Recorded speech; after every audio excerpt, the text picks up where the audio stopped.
Então, mais uma vez, boa tarde. Boa tarde. Vamos, então, dar mais um passo na nossa reflexão.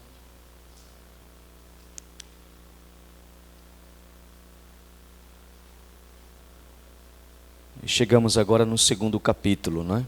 Devagarzinho, do segundo livro, perdão. E estamos avançando no nosso caminho.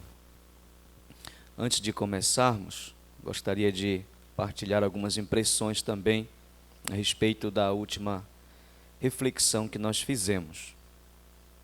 E assim seremos introduzidos neste segundo livro, na famosa profecia de Natã. Bem, eu acredito que não somente Davi, o padre David lembrava, né? Não somente ele, mas também todos nós aprendemos uma importante lição com esta mulher, hoje pela manhã, não é? Geralmente, quando há um conflito, quando há um desentendimento na família, na comunidade, imediatamente a primeira ação que se faz é procurar quem tem razão e quem são os culpados, né? Quem tem a razão e quem é o culpado. E no caso de Davi, nós vimos claramente que ele tinha razão. Ele tinha a razão. Mas a razão sem a lucidez da fé, sem a luz do discernimento, não é? Ia se tornar para ele causa de queda, conforme nós vimos.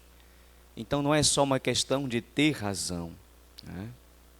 Então a razão pode nos conduzir para um equívoco às vezes, quando não é acompanhada de sensatez, né? Quando não é acompanhada de lucidez, de bom senso e também da própria fé. Se ele tivesse usado somente aqueles critérios que tinha, teria cometido um equívoco grande. Então Davi, naquele momento, talvez se entregou à razão, né? Sem antes exercitar a sua consciência, né? E se tornou, talvez assim, esta razão, né? Naquele momento foi causa de orgulho para ele, de insensatez naquele momento. Quase coloca tudo a perder. Então, numa situação destas, não basta ter razão, é preciso mais do que razão, é preciso perdão. Então, quando há estes conflitos, né, talvez mais do que procurar razões para culpabilizar alguém, se procura razões para o perdão. Então, quando a razão te impede de perdoar, reveja este conceito de razão, né, quando ela impede de exercitar a prática do perdão. Então, eu acho que esta passagem antecipa as bem-aventuranças, né, antecipa o mandamento do amor, antecipa a regra de ouro, antecipa o perdão ilimitado que Jesus nos ensina já no Novo Testamento. Então eu acredito que esta última leitura, né, nos introduziu muito bem nesta dinâmica, né, do perdão e do amor, que são objetos da pregação de Jesus e que aqui aparecem como figuras assim, ainda que, como o padre David lembrava, né, cristológicas, né, mas que nos ajudam um pouco a entrar nessa dinâmica do reino. Muito obrigado. Então vamos continuar. Agora nós vamos ver o que acontece a Davi e começamos a ler alguns trechos no segundo livro de Samuel. Eu disse para vocês no começo que a história de Davi se encontra na palavra de Deus, na Bíblia, no primeiro e no segundo livro de Samuel, no primeiro livro dos reis, no primeiro livro das crônicas. E agora nós acabamos, vamos dizer assim, os trechos que eu escolhi para refletirmos juntos no primeiro livro de Samuel e vamos agora continuando com a história e vamos hoje e amanhã levar em consideração alguns trechos da história de Davi que se encontram no segundo livro de Samuel. São muito importantes esses trechos. E, inclusive, a situação agora é diferente, porque, como vocês vão ver, agora Davi conseguiu, agora Davi conseguiu o reinado, se tornar rei de Jerusalém, então muda a situação. Ele não é mais um foragido, não é mais uma pessoa que está fugindo de Saul, mas agora ele se torna rei. Mas para começarmos, só umas palavrinhas sobre o que aconteceu depois daquilo que nós vimos. Davi estava fugindo e, fugindo de Saul, Davi foi para a terra dos filisteus. E, por incrível que pareça, Davi encontrou abrigo numa cidade dos filisteus. E por mais incrível que pareça, a cidade que acolheu Davi foi a cidade de Gat, ou seja, a cidade de onde vinha o Golias. Isso eu achei incrível. Ou seja, Davi encontrou amigos lá onde ele pensava de ter inimigos. E ele encontrou um inimigo, Saul, onde ele pensava de ter amigos. Incrível. Mas às vezes é isso que acontece na vida. Há pessoas que você considera, não quero dizer inimigos, mas pessoas que, não sei, estão um pouco distante de você, e de repente são pessoas que conseguem acolher você, são acolhedoras, podem dar um abrigo. E há pessoas que você considera amigos, que na hora da necessidade se tornam distantes, é quase que inimigos. É aquilo que aconteceu com Davi. É incrível que justamente a cidade de Gat, eu imagino que o que é que o povo de Gat estava falando enquanto Davi matou o Golias, o guerreiro deles, o herói deles. Mas mesmo assim, o rei dessa cidade acolheu Davi. Depois aconteceu que os filisteus começaram uma guerra contra os israelitas, e os filisteus, mesmo tendo aceitado Davi, mesmo tendo recebido Davi, não confiaram nele. Ou seja, os filisteus pensaram, agora nós vamos combater contra os israelitas, será que Davi estará mesmo ao nosso lado? Ou de repente ele volta para o lado dos israelitas contra nós? Então, durante esta guerra, os filisteus não quiseram que Davi entrasse em guerra. Davi ficou fora. Ele não ficou nem do lado dos filisteus, nem do lado dos israelitas. E essa foi uma graça para Davi, porque ia ser muito difícil para Davi combater contra Saul e o Jonatas. Ia ser muito complicado também combater contra os filisteus que o tinham acolhido. Então ele não entrou nessa guerra, ele não participou da batalha de Gelboé, que é a batalha na qual o rei Saul perdeu a vida, foi morto, e junto com ele também o Jonatas e os outros filhos do rei. Eu só quero ler um trecho, porque Davi, depois que ele soube da morte do Jonatas, ele compôs uma lamentação, onde ele fala dos heróis do Saul, fala do Jonatas também. Esta lamentação se encontra no segundo livro de Samuel, no primeiro capítulo. No primeiro capítulo do segundo livro de Samuel.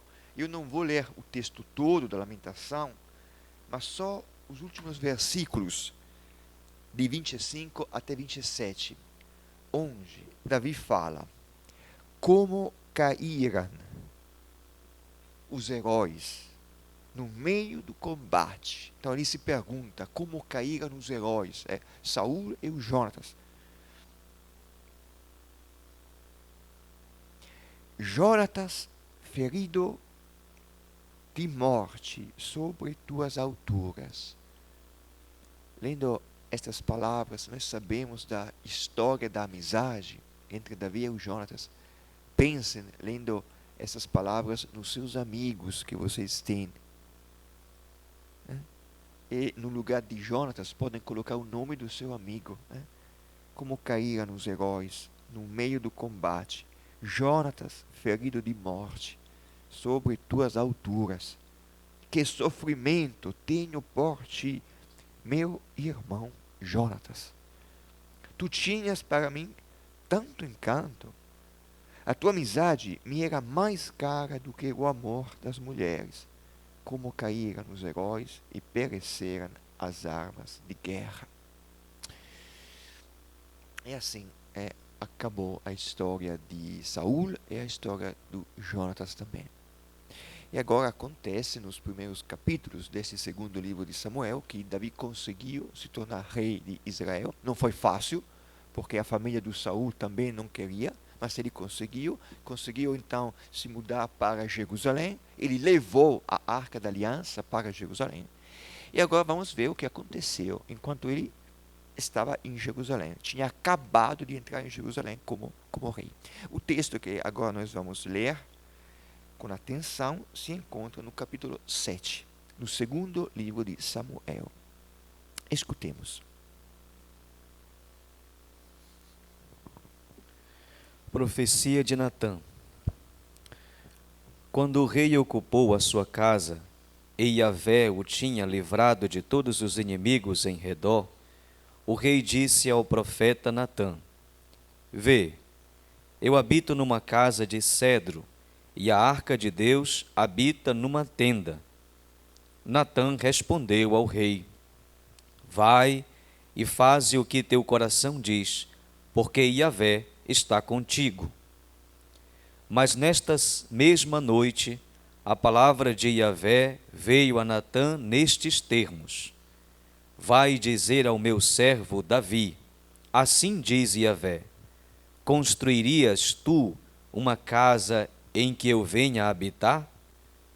Em casa nenhuma habitei desde o dia em que te fiz subir do Egito os israelitas até o dia de hoje, mas andei em acampamento errante, debaixo de uma tenda e um abrigo.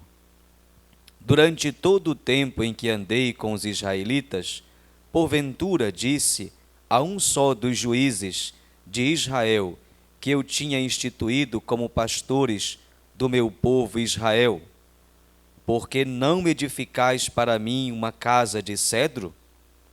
Eis o que dirás ao meu servo Davi: Assim fala Yahvé dos exércitos: Fui eu que te tirei das pastagens onde pastoreavas ovelhas, para seres chefe do meu povo Israel.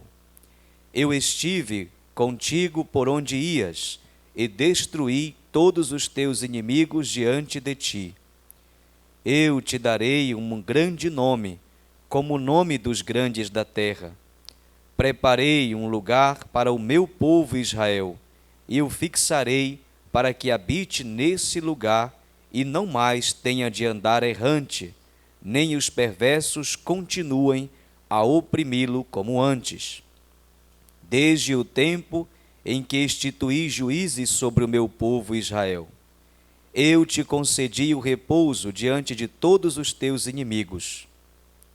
Yahvé te anuncia que ele te fará uma casa, e quando os teus dias estiverem completos e vieres a dormir com teus pais, farei permanecer a tua linhagem após ti, aquele que terá saído das tuas entranhas, e firmarei a sua realeza.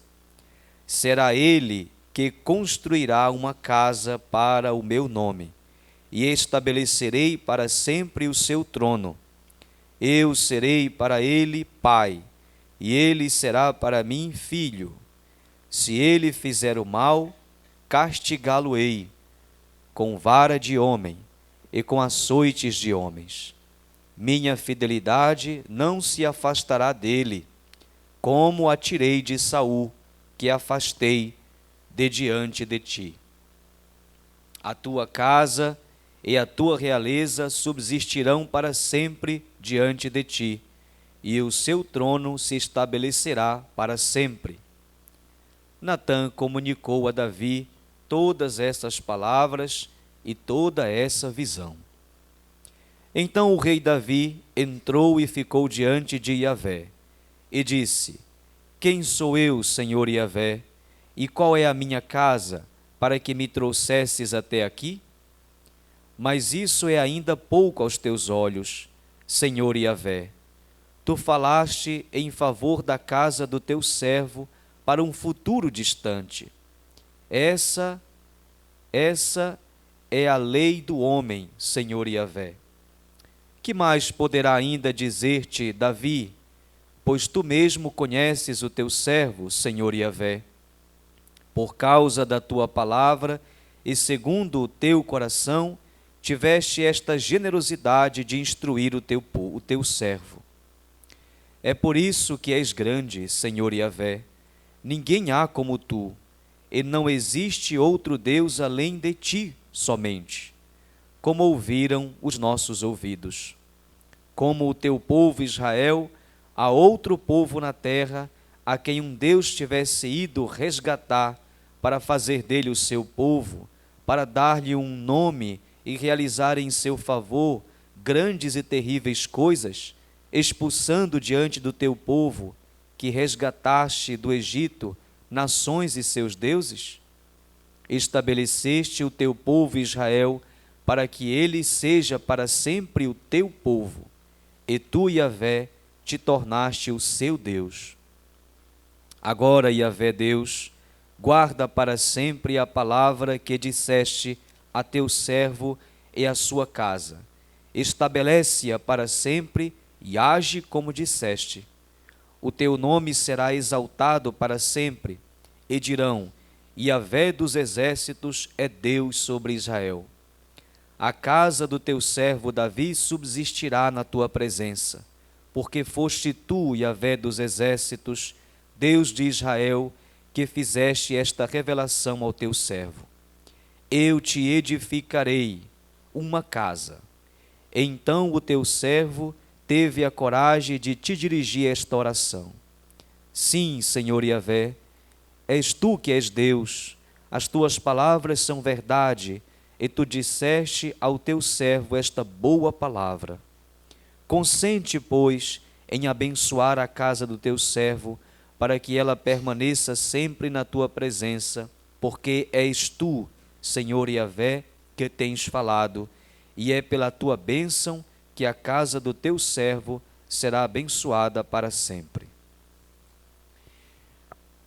O texto começa com uma pequena introdução, os primeiros versículos, quando o rei ocupou a sua casa. Então nós estamos em Jerusalém, na casa do rei Davi, até que enfim ele conseguiu uma casa, justamente em Jerusalém, a capital do reino. E ele teve uma ideia. O rei ocupou a casa, Yahvé o tinha livrado de todos os inimigos, então foi Deus que livrou Israel de todos os inimigos, e o rei teve uma ideia. Qual a ideia? Ele colocou a sua ideia falando ao profeta Natã, dizendo simplesmente o seguinte: vê, eu habito numa casa de cedro, a arca de Deus habita numa tenda. A arca de Deus, a arca da aliança, que nós encontramos várias vezes, que estava em Silo, onde morava o sacerdote Eli, que depois foi levada pelos filisteus, depois os israelitas conseguiram de volta, agora Davi tinha levado para Jerusalém. Agora Davi percebe que ele está numa casa de cedro, uma casa muito bonita, casa de senhores, uma casa de rei. E ele percebe que ele é simplesmente homem, está numa casa muito bonita, enquanto a arca da aliança, que é o sinal da presença de Deus, está numa tenda. Então, ele teve a ideia de construir uma casa para Deus, para a arca da aliança. Inclusive, a palavra aqui, quando ele fala que Deus habita numa tenda, Deus no sentido de a arca da aliança, Deus habita numa tenda, a arca da aliança estava debaixo de uma tenda. A palavra aqui, talvez mais certa na tradução, é a palavra lona. A arca da aliança estava lá, debaixo de uma lona. Então, isso destaca mais ainda a contraposição entre a pequenez de Deus, ou seja, a pequenez de Davi, que contudo está morando numa casa de cedro, e a grandeza de Deus, que está morando debaixo de uma lona. Então, Davi pensa, bom, vamos construir uma casa a Deus. Casa é uma das palavras-chave no texto. Vocês podem sublinhar a palavra que se encontra várias vezes, muitas vezes. Casa Em que sentido? Pensando em Deus, na Arca da Aliança, casa significa templo. O que é que Davi está pensando? No que é que Davi está pensando? Está pensando em construir um templo para Deus. A casa de Deus é um templo. Naquela época não tinha igreja, tinha templos. E ele fala ao profeta Natão. Quem é esse profeta, a gente não sabe, com certeza, porque nós conhecemos o profeta Samuel, ele já se foi, já faleceu. Agora encontramos este profeta, Natão, mas nós não sabemos nada dele, de onde vem, de quem é filho, nada. Mas o fato de que nós não sabemos nada do profeta Natão destaca que ele só tem um papel, anunciar a palavra. Afinal das contas, antigamente, em Israel, os sacerdotes são filhos de sacerdotes. Os reis são filhos de reis. O profeta não é filho de profetas. O profeta é simplesmente uma pessoa chamada por Deus para anunciar a palavra. E é justamente isso que o profeta Natão faz aqui. Então, Davi chama o profeta Natão, fala, olha, este pronome eu habito numa casa de cedro. A arca de Deus habita numa tenda. O profeta entende logo, saca logo aquilo que ele está querendo dizer, então responde, vai e faze o que o teu coração diz, porque Yahvé está contigo. Mas o que é que o coração está dizendo? O coração de Davi está dizendo, construa uma casa para Deus, ou seja, um templo. Então, Davi teve uma ideia, o profeta concordou, aprovou. Só que aconteceu uma coisa, que durante a noite, nesta mesma noite, a palavra de Yahvé veio ao profeta. E o profeta, como nós falamos várias vezes, só tem que fazer uma coisa, escutar a palavra. E ajudar os outros a interpretarem a vida à luz da palavra. Nós vimos, inclusive, que o próprio profeta Samuel estava se perdendo quando ele deixou de escutar a palavra, quando ele teve que escolher o rei Davi, porque ele tinha deixado de escutar a palavra. Não, o profeta só tem que fazer uma coisa. Já pensou? A palavra, há pessoas que na vida são chamadas só a fazer uma coisa, escutar a palavra e anunciar essa palavra de Yahvé aos outros. Então, a palavra de Yahvé veio a Natão. Nestes termos, vai dizer ao meu servo Davi. Uma missão. É uma missão que a palavra entrega ao profeta. O profeta não sabe de tudo. Ele precisa sempre ouvir a palavra. Assim diz Yahvé: construirias tu uma casa em que eu venha a habitar? Ou seja, Deus está perguntando: quem te disse de construir uma casa para mim? Será que eu já pedi uma casa? Será que eu preciso de uma casa? Em casa nenhuma habitei, desde o dia em que eu fiz subir do Egito os israelitas até o dia de hoje. Ou seja, Deus começa a lembrar da história que ele vivenciou com os israelitas. Desde o começo eu esteve ao lado de vocês. Eu acompanhei vocês. Eu nunca precisei de uma casa.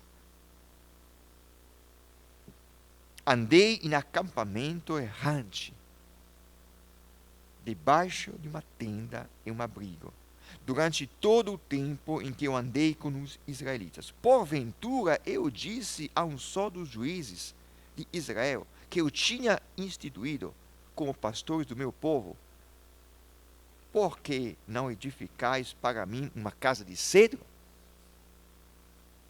Então Deus fala ao profeta dizendo: eu não preciso de nenhuma casa. Aliás, pensem bem, eu nunca precisei de uma casa. E mesmo assim, eu sempre esteve ao seu lado. Depois, segunda parte do discurso de Yahvé, no versículo 8: eis o que dirás ao meu servo Davi. Então, em primeiro lugar, Deus falou: eu nunca precisei de uma casa. Pronto, seja claro. Agora, volta para o rei Davi e fale para ele o quê? Fui eu que te tirei das pastagens, onde pastoreava as ovelhas, para seres chefe do meu povo. Eu estive contigo. Eu te darei um grande nome. Eu te concedi o repouso diante. Ou seja, Deus agora, falando ao profeta, manda o profeta lembrar a Davi que ele, Deus, de tudo aquilo que ele, Deus, já fez por Davi. No começo, nós vimos o eu de Davi. Quando o rei ocupou a sua casa, disse ao profeta Natã: eu habito numa casa de cedro. Agora Deus fala ao profeta: vá dizer a Davi tudo aquilo que eu já fiz por ele. Eu já fiz. Ou seja, Davi tem que se lembrar de tudo aquilo que Deus já fez por ele. Ele o tirou das pastagens, estive contigo, destruiu todos os inimigos.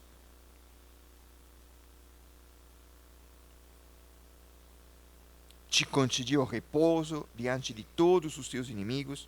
Então, Yahvé anuncia. Então, Davi tem que se lembrar de tudo isso, da história que já vivenciou com Yahvé. E agora, depois disso, Yahvé te anuncia. Eis aqui a profecia de Natã. Que Deus mesmo, ele te fará uma casa. Eis aqui a palavra-chave, já falei, casa. Ou seja, Davi queria construir uma casa para Deus. Deus envia o profeta a Davi dizendo: eu já fiz muita coisa para ti. Eu vou fazer mais uma coisa. Eu vou construir uma casa para ti. Em que sentido? No sentido de que a palavra casa pode ter dois significados, dois sentidos. Casa no sentido de residência, prédio, templo. Então Davi pensa: eu vou construir uma casa para Deus, um templo. Deus fala: não, eu vou construir uma casa para ti. Porque a palavra casa significa também descendência. Então, eu vou construir uma casa para ti no sentido de que eu vou sempre estar ao seu lado. Eu vou cuidar da sua casa, da sua família, da sua descendência. Eu vou estabelecer uma aliança contigo. É assim que fala Deus. Ele fará uma casa, ele te fará uma casa. E quando os teus dias estiverem completos e vieres a dormir com teus pais, ou seja, quando tu fores embora, eu, fala Deus, farei permanecer a tua linhagem. Linhagem, ou seja, eu continuarei a cuidar da tua família, dos teus descendentes. Aquele que terá saído das tuas entranhas, e firmarei a tua realeza. O reino que Deus está prometendo a Davi será um reino para sempre. Inclusive, aqui a expressão para sempre se encontra 3 vezes, para sempre. No versículo 13 e no versículo 16. A tua casa, a tua realeza subsistirão para sempre diante de ti. E o teu trono se estabelecerá para sempre. Para sempre, esta repetição, o que quer dizer?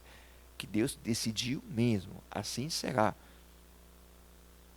Quando nós repetimos as coisas, porque são importantes, porque são coisas decididas. É assim, para sempre, para sempre. Contudo, vocês perceberam, Deus está prometendo construir uma casa para Davi.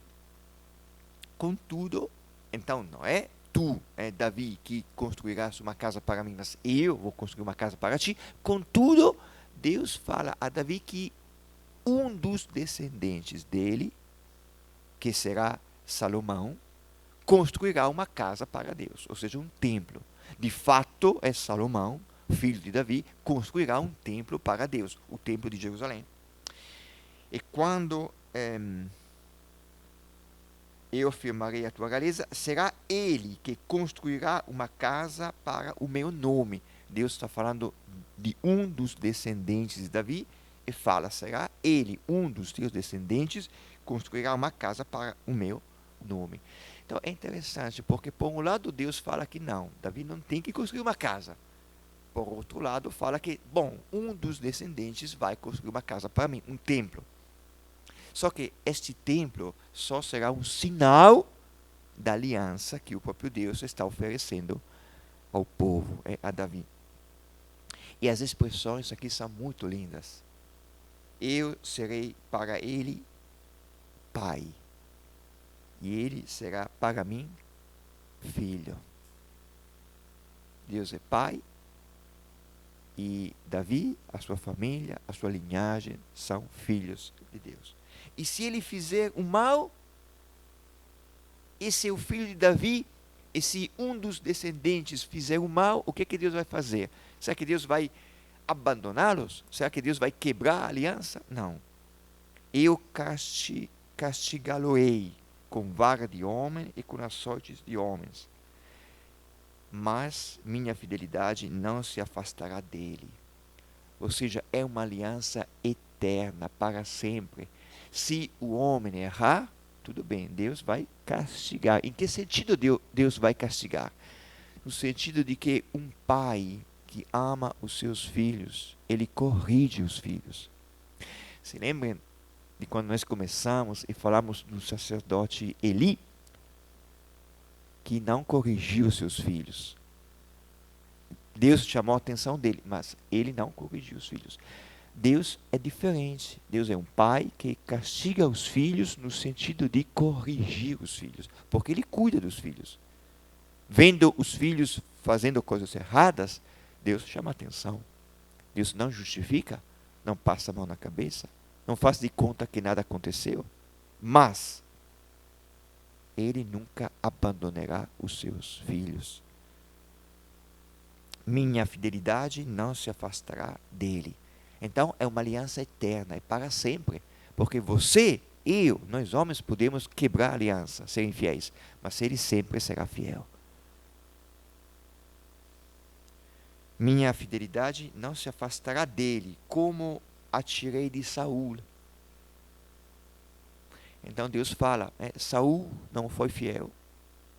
Então, eu tirei o reinado dele. Com vocês não será assim. Eu sempre serei fiel. A tua casa e a tua realeza subsistirão para sempre diante de ti. O teu trono se estabelecerá para sempre.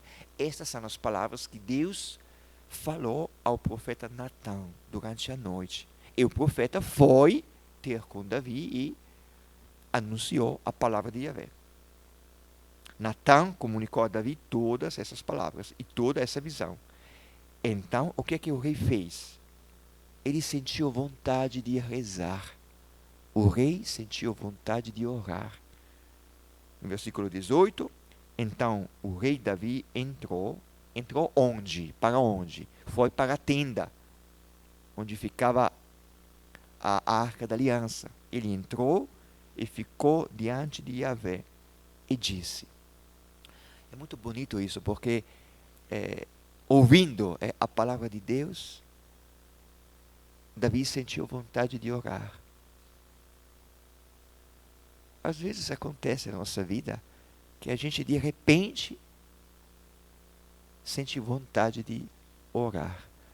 Entra na capela, fica sentado, olha para a cruz.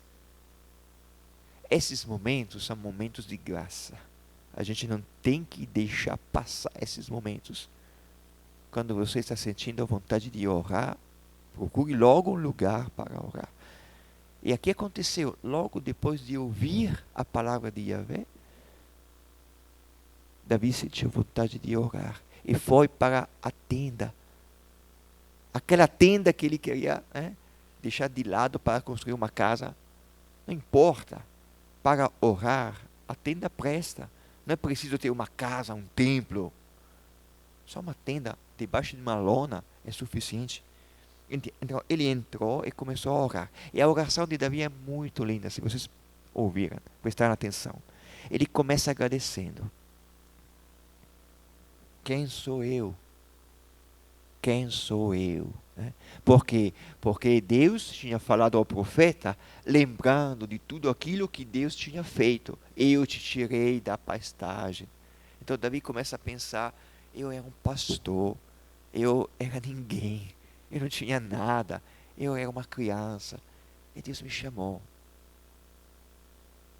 Ele se lembra de quando de repente chegou alguém chamando, olha, teu pai te chama. Ele foi lá em casa, o profeta estava lá. E depois de quando ele combateu contra o Golias, todos os inimigos, ele se lembrou de tudo. Mas quem sou eu? E quantas coisas Deus já fez na minha vida, até que eu tinha esquecido. Então, quem sou eu, Senhor Yahvé? E qual é a minha casa para que tu me trouxesses até aqui? Ou seja, a minha casa, a minha família. A gente era gente simples, pastores, pobres. Quem somos nós? E apesar de tudo, Deus nos escolheu. Deus me escolheu. Quem sou eu? Mas isso ainda há pouco aos teus olhos, Senhor Yahvé. Tu falaste em favor da casa do teu servo para um futuro distante. Além de tudo aquilo que Deus já fez, Deus até prometeu um futuro distante. O texto aqui coloca várias vezes, mais que 10, parece a expressão Senhor Yahvé, Senhor Yahvé. Enquanto Davi sempre fala de si mesmo como servo. Eu sou um pobre servo. Deus é o Senhor Yahvé. E continua, que mais poderá ainda dizer-te, Davi? Pois tu mesmo conheces o teu servo. Ou seja, o que eu posso falar? Quem sou eu? O que mais posso acrescentar? É só agradecer por tudo, aquilo que eu já recebi. Por causa da tua palavra, segundo o teu coração, tiveste esta generosidade. Ele percebe a generosidade de Deus. Agora Davi já não pensa mais no templo. Já se esqueceu do templo. Só quer agradecer por todas as maravilhas que Deus fez na sua vida. Por isso que és grande, Senhor Yahvé. Ninguém há como tu. Não existe outro Deus além de ti. Ele continua agora, enumera todas as ações que Deus fez. Deus resgatou seu povo, lhe deu um nome. Dá um nome. Quem é que dá um nome? Os pais. Deus deu um nome ao povo, ou seja, Deus escolheu o povo como filho. Foi pai, foi mãe para o seu filho. E aqui, depois lendo com muita atenção, usando um lápis, uma caneta, podem sublinhar as palavras. Me parece 4 vezes Davi rezando, fala do teu povo. Por exemplo, aqui no versículo 24: estabeleceste o teu povo Israel, para que ele seja para sempre o teu povo, e tu, Yahvé, te tornaste o seu Deus. Por que é importante sublinhar esta expressão? Vocês se lembram, com certeza, do Saul, quando o profeta Samuel disse: olha, Deus te rejeitou. E Saul disse o quê?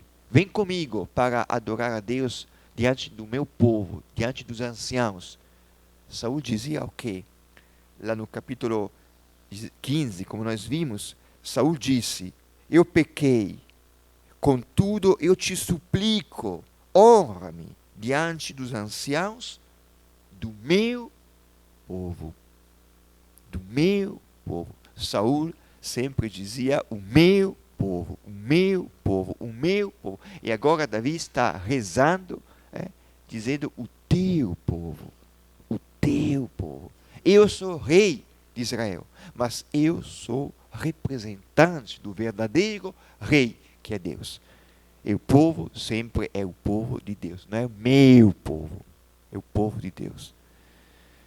Então Davi agradece a Deus por tudo o que já aconteceu na sua vida. E ele sempre é o servo. Deus é o Senhor Yahvé. E lá no final, depois de agradecer, ele suplica a Deus: cumpre com a palavra que dissesse. Com a palavra, a promessa de fidelidade, que Deus nunca abandonará a casa de Davi. Sempre estará com um descendente de Davi. E no final, assim como vocês são acostumados a fazer também, na Itália nós não temos isso, mas aqui sim, o que é que Davi fez? Davi pediu uma bênção a Deus. Bênção. Nos últimos versículos, ele falou: consente, pois, em abençoar a casa do teu servo, para que ela permaneça sempre na tua presença, porque és tu, Senhor Yahvé, que tens falado, e é pela tua bênção que a casa do teu servo será abençoada para sempre. Ele pediu a bênção a Deus.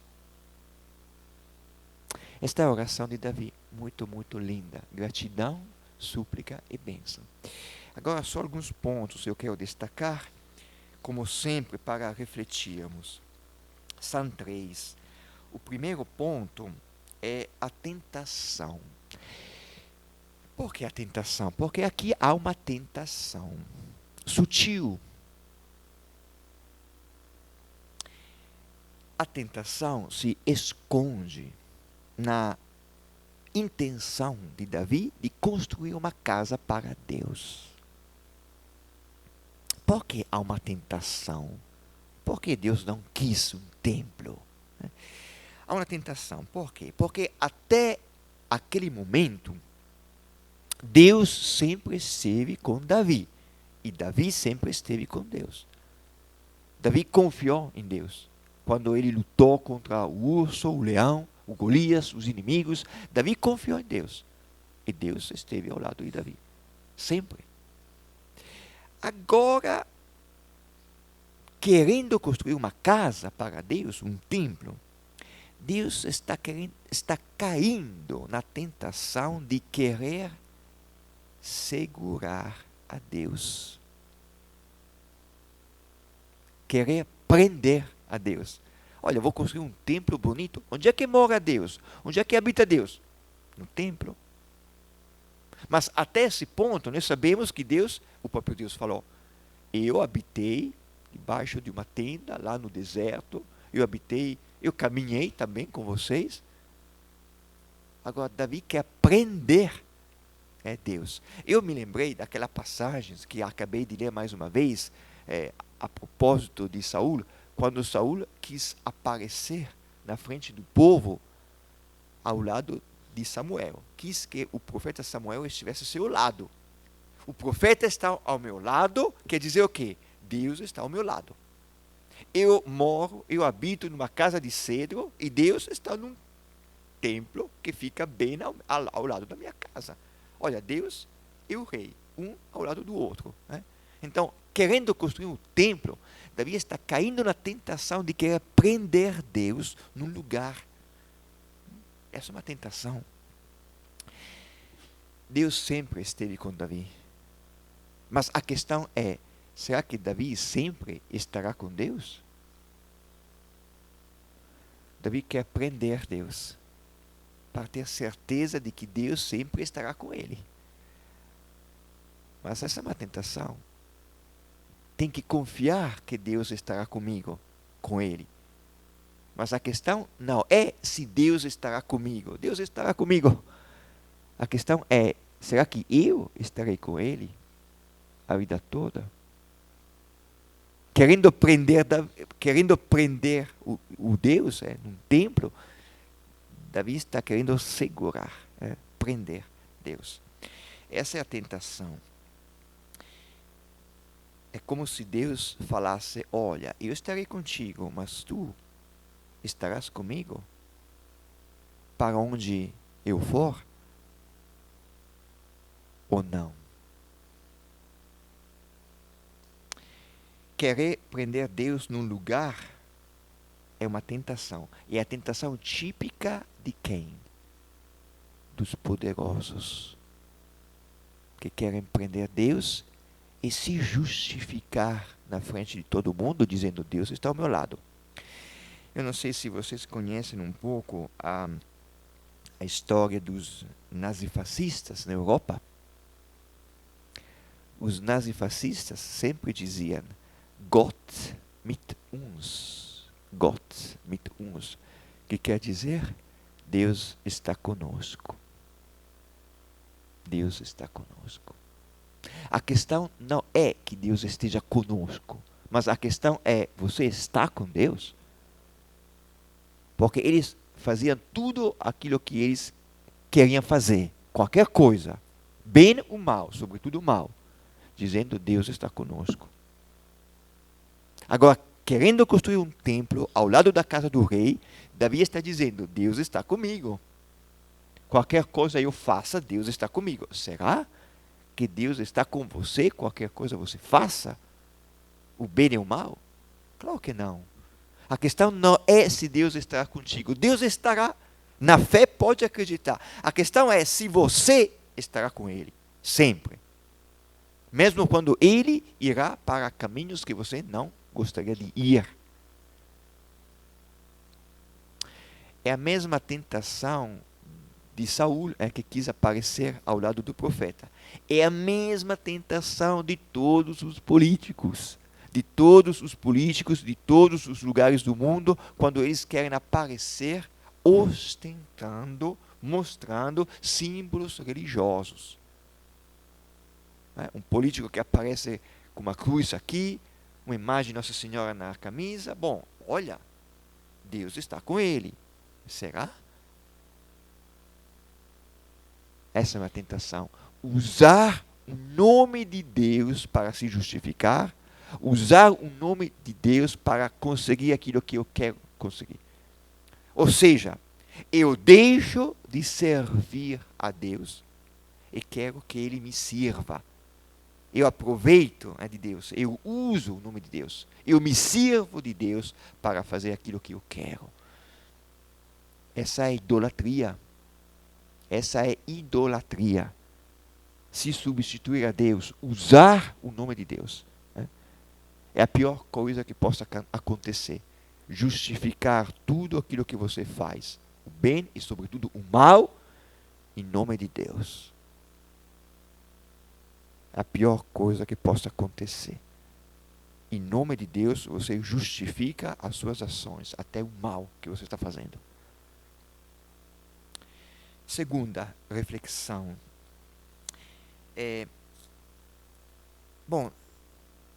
Deus falou a Davi dizendo, tu não construirás um templo. Só que depois Deus permitiu que o filho de Davi construísse o templo. Esquisito, não é? Parece uma contradição. Por que essa contradição? Porque Deus aqui fez a mesma coisa que ele tinha feito quando o povo quis o rei.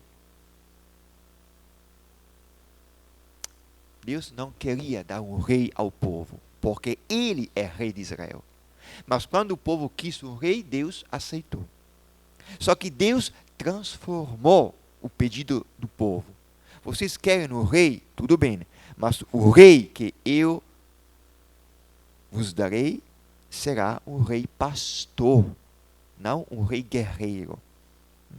Então Deus aceitou o pedido do povo, mas escolheu ele mesmo um rei, diferente do rei que o povo queria. E aqui é a mesma coisa. Davi quer construir um templo. Eu vou construir uma casa, uma descendência para você, para ti.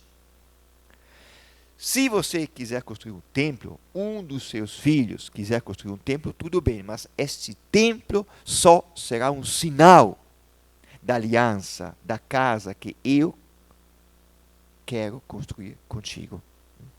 Então, o templo que foi construído é só um sinal da aliança.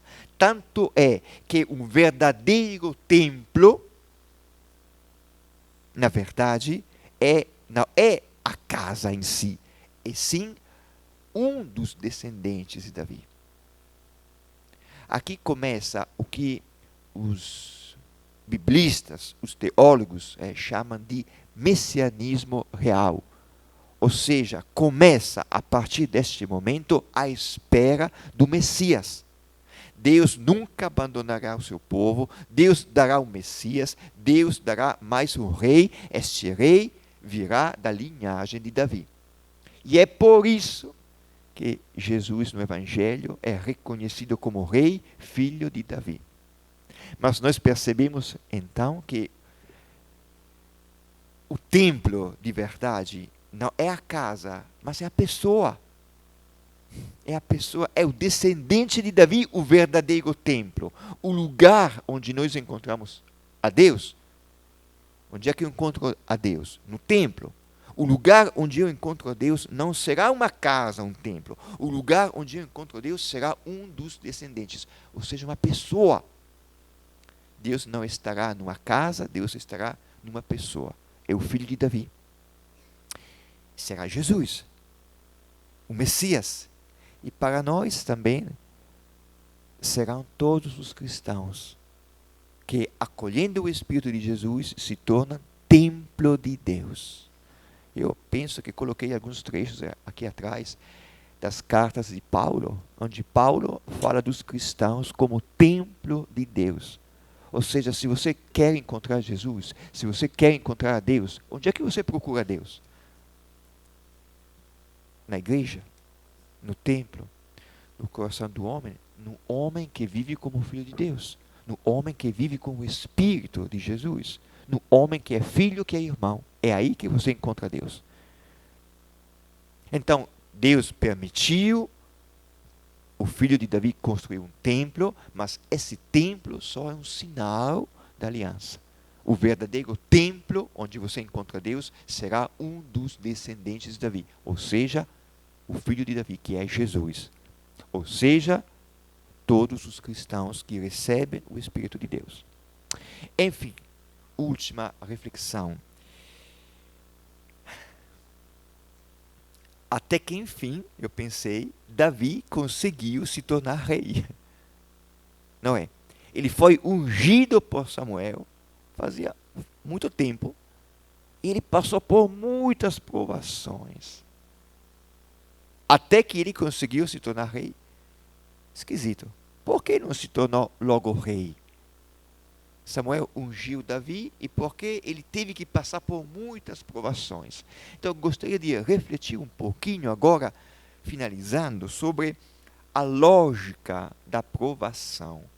Por que a gente passa por provações na vida? Porque Davi teve que passar por provações até ele se tornar rei, até ele se tornar aquilo que o próprio Deus tinha escolhido e já falado para ele. Porque todas essas provações na vida? Vou dar duas respostas.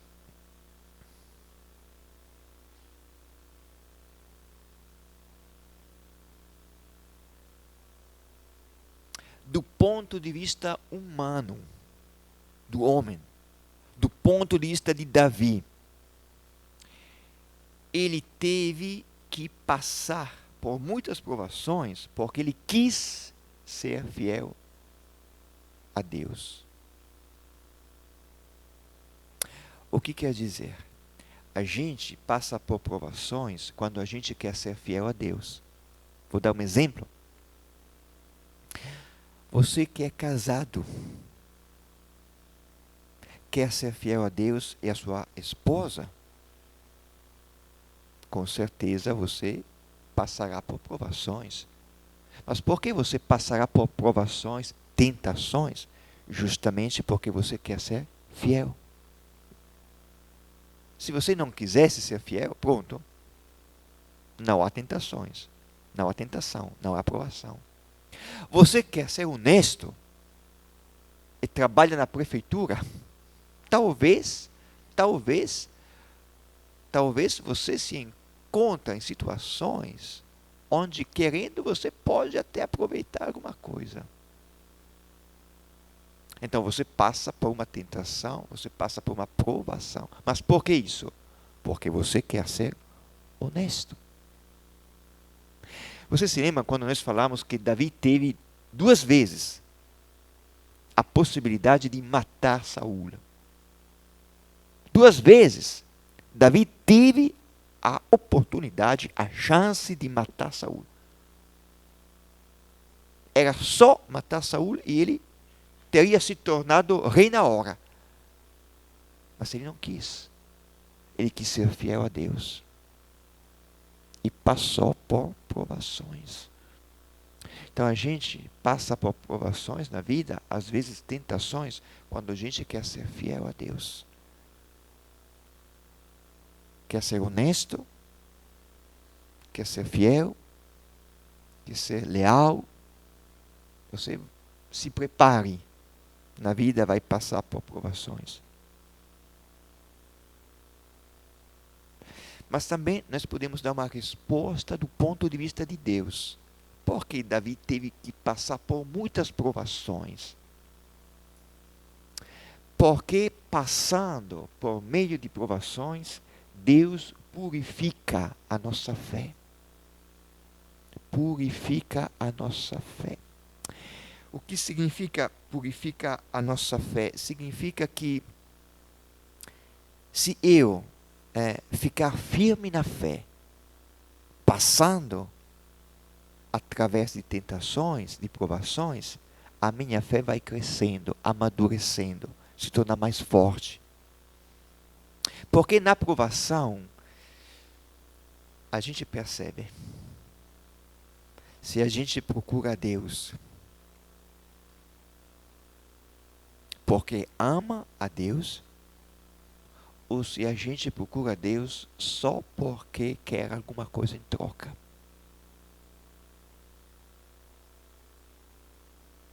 Na provação dá para perceber. Olha, eu procuro a Deus porque eu já sei, vou conseguir alguma coisa. Beleza, já consegui.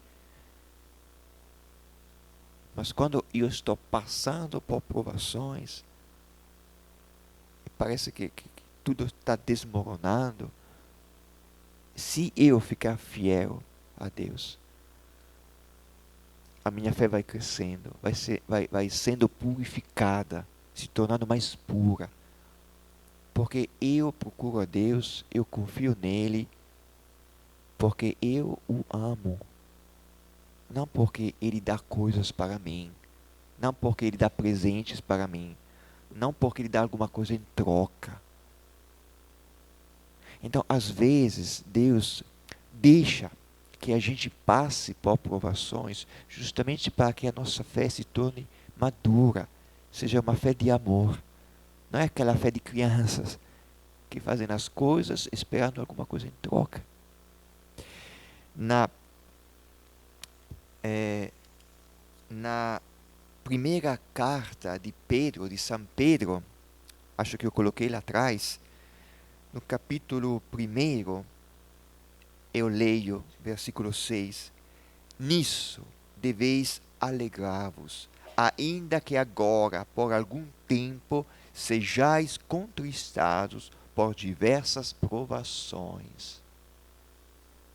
Então, deveis alegrar-vos, deveis ficar felizes, mesmo que agora estão passando por algum tempo, por algumas provações, a fim de que a autenticidade comprovada da vossa fé, mais preciosa do que o ouro que perece, cuja genuinidade é provada pelo fogo, alcance louvor, glória e honra, por ocasião da revelação de Jesus Cristo. Então, passando por provações, a fé da gente se torna mais pura, purificada. É como quando você ama uma pessoa, quando você passa por dificuldades, quando vocês, é um casal, por exemplo, passa por dificuldades, você percebe se você ama mesmo essa pessoa, se ela ama mesmo você porque está ao seu lado, mesmo nas dificuldades, ou não. É como quando um casal, um dos dois, por exemplo, está doente. O que é que você faz?